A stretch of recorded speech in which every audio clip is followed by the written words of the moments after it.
बिस्मिल्लाहिर्रहमानिर्रहीम। अस्सलाम वालेकुम जी। आज हम अल्लामा मोहम्मद इकबाल के बारे में बहुत कुछ जानेंगे और कोशिश करेंगे कि वो मालूमात मैं आप लोगों को वहाँ पहुँचा सकूँ जो कि हो सकता है कि मुझे भी आज पहली दफ़ा मालूम हुई हों। जी हाँ, जब हम तलाश करते हैं किसी चीज़ की, ज़्यादा से ज़्यादा करते हैं तो हम खोज लगाते हैं तो हमें बहुत सारे हम पर राज आश्कार होते हैं। जी, इसी तरह से अल्लामा मोहम्मद इकबाल के बारे में मैं बताती चलूँ कि आप 9 नवंबर सन 1877 को सियालकोट में एक मजहबी घराने में पैदा हुए और आपके वालिद, जिनका नाम शेख नूर मोहम्मद था, एक मजहबी घराने से ताल्लुक़ रखते थे।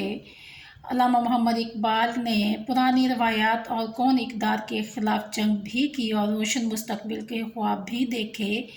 आपकी शायरी में देखें, उन्होंने नौजवानों के लिए खुदी का पैगाम दिया है। उनकी ज़िंदगी के बारे में अगर जानने की कोशिश की जाए तो हमें ये ही नज़र आता है कि अल्लामा मोहम्मद इकबाल ने अपनी ज़्यादा शायरी में जो है वो नौजवान को मुखातिब किया है। उन्होंने अपने नौजवानों को शाहीन से तशबीह दी है। कहते हैं कि शाहीन जिस तरह से जिसकी परवाज़ बुलंद आसमानों में होती है, इसी तरह से मेरा नौजवान जो है वो भी एक शाहीन की मानिंद है। तो अल्लामा मोहम्मद इकबाल की अगर ज़िंदगी के बारे में जानने की कोशिश की जाए तो हमें कुछ ऐसी मालूमात मिलती हैं जिनको सुनकर, जिनको पढ़कर अंदाज़ा होता है कि वो किस किस्म के एक दरवेश किस्म के आदमी थे, एक नेक पाक पादसा इंसान थे। जी, अल्लामा इकबाल के दरीना मुलाजिम अली बख्श जो हैं वो उनकी ज़िंदगी का हाल बताते हुए कहते हैं कि अल्लामा मोहम्मद इकबाल जो है वो बहुत ही नेक और दरवेश किस्म के इंसान थे। वो उन्हें अपने मज़हब से बहुत लगाव था और यहाँ तक कि वो सारी सारी रात जागकर गुजारते थे, तहज्जुद गुज़ार इंसान थे। अल्लामा मोहम्मद इकबाल ने अपनी सारी शायरी में मुसलमानों को ख्वाब गफलत से जगाने की कोशिश की है। जी, यहाँ पर अल्लामा इकबाल के बारे में हम एक आज नए नए राज जानेंगे।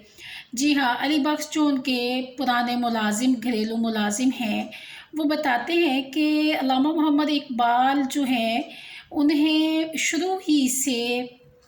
सिगरेट पीना पसंद नहीं था, पान खाना पसंद नहीं था। वो अक्सर हम लोग जब बाहर जाया करते थे तो वो कहा करते थे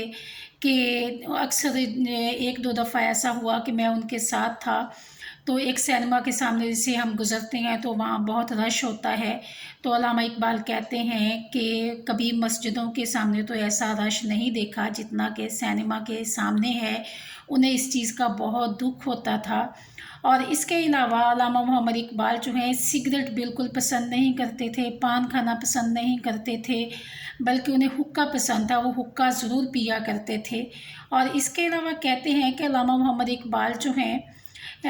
उनके एक दोस्त शेखुपुरा में रहते थे, तो हम वहाँ भी गए। तो अल्लामा इकबाल के जो दोस्त हैं बहुत उन्होंने पुरतकल्लुफ़ किस्म की उनके लिए दावत की थी। अल्लामा मोहम्मद इकबाल को पुलाव और सीख कबाब बहुत पसंद थे, वो बहुत शौक़ से खाया करते थे। और इसके अलावा कहते हैं कि अल्लामा मोहम्मद इकबाल की जिस रोज़ तबीयत ख़राब होती है, मैं उनके पास ही था। मैं उनके साथ वाले कमरे में नज़दीक ही सोया करता था क्योंकि उनके अक्सर गर्दन की रगें जो हैं वो खिंच जाती थीं, तो वो मुझे आवाज़ देते और फिर मैं उनके पट्ठों को दबाता तो वो ठीक हो जाते थे, इसलिए मुझे उनके नज़दीक ही कमरे में ही सोना पड़ता था। कहते हैं कि उस रोज़ भी मैं उनके नज़दीकी कमरे में ही सोया हुआ था। जब मुझे उन्होंने आवाज़ दी, मैं उनके पास गया। मैंने उन्हें सिरप दिया कि शायद उनकी कोई तबीयत सही नहीं है, लेकिन और इंतज़ार किया कि उनकी तबीयत बहाल हो जाएगी, लेकिन कहते हैं कि उनकी आँखों में नीली नीली किस्म की चमक पैदा हुई और ज़बान से अल्लाह ही अल्लाह निकला। मैंने जल्दी से उनका सर उठाकर अपने सीने पर रख लिया और उन्हें झंझोड़ने लगा, लेकिन वो रुखसत हो गए थे। अली बख्श ने मज़ीद बताया कि वो जब रुखसत होते हैं तो उस वक्त मेरी हालत जो है बहुत ही ख़राब हो जाती है। खैर, मैंने ان کا کہتے ہیں جو مصنف ہوتے ہیں وہ کہتے ہیں کہ جب میں نے ان کا موڈ بدلنے کے لیے ان سے پوچھا کہ اچھا کوئی ان کا پسندیدہ شعر تو سنائیں، تو وہ بتاتے ہیں کہ علامہ محمد اقبال جو ہیں انہیں ایک شعر بہت ہی پسند تھا جو اکثر وہ گنگنایا کرتے تھے، کبھی ہے حقیقت منتظر نظر آتو لباس، اور اس کے بعد اچانک علی بخش کو اتنا پڑھتے ہیں تو انہیں کھانسی شروع ہو جاتی ہے۔ تو علی بخش مزید اپنی باتوں سے ہمیں محظوظ کرتے ہیں اور کہتے ہیں کہ ایک دفعہ ایسا ہوا، کیونکہ ان کی بیگم کا انتقال اس وقت ہی ہو جاتا ہے جب ان کے بچے ابھی چھوٹے تھے، ان کے 2 ہی بچے تھے، جاوید اور بانو۔ ان کی بیٹی جن کا نام منیرہ تھا لیکن وہ پیار سے انہیں بانو کہا کرتے تھے، تو کہتے ہیں کہ وہ چھوٹے ہی تھے تو ان کی بیگم کا انتقال ہو جاتا ہے، تو وہ ایک نرس کے لیے اشتہار دیتے ہیں، لیکن ایک خاتون جو انہیں شادی کے لیے کہتی ہے تو علی بخش کہتے ہیں کہ علامہ اقبال بہت پریشان ہوتے ہیں اور کہتے ہیں کہ دیکھو علی بخش، یہ خاتون مجھ سے شادی کرنا چاہتی ہے، بھلا یہ مجھ سے شادی کر کے کیا کر رہی ہے، میں بوڑھا آدمی ہوں، اور میں اس بات پہ ہنسنے لگ جاتا ہوں۔ تو علامہ اقبال جو ہیں وہ کہتے ہیں کہ بہت ہی نیک دل قسم کے آدمی تھے، گھر کا سارا خرچہ جو ہے وہ میں ہی چلایا کرتا تھا، سارے پیسے جو ہیں وہ میرے ہاتھ میں ہی ہوتے تھے، لیکن میں اپنی ضروریات پر بھی خرچ نہیں کرتا تھا، جس کی وجہ سے علامہ اقبال بہت ناراض ہوتے تھے، کہتے تھے علی بخش ایسے نہ کیا کرو، جہاں ضرورت ہوتی ہے وہاں پہ پیسے لازمی خرچ کیا کرو، کیونکہ انسان کو اپنی ضروریات پوری ضرور کرنی چاہیے اگر اللہ نے مال دیا ہوا ہے۔ تو علی بخش یہ کہتے ہیں اور مجھے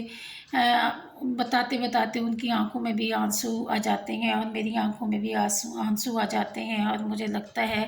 کہ شاید اب میں مزید علامہ اقبال کے بارے میں کچھ نہ سن سکوں، کیونکہ جو کیفیت میری ہو جاتی ہے اور جو علی بخش کی ہو جاتی ہے، تو ہم لوگ سمجھتے ہیں کہ علامہ محمد اقبال جو کہ ہمارے لیے ایک رہنما تھے، جنہوں نے مسلمانوں کے لیے پاکستان کا خواب دیکھا اور اس کو عملی جامہ بھی پہنایا،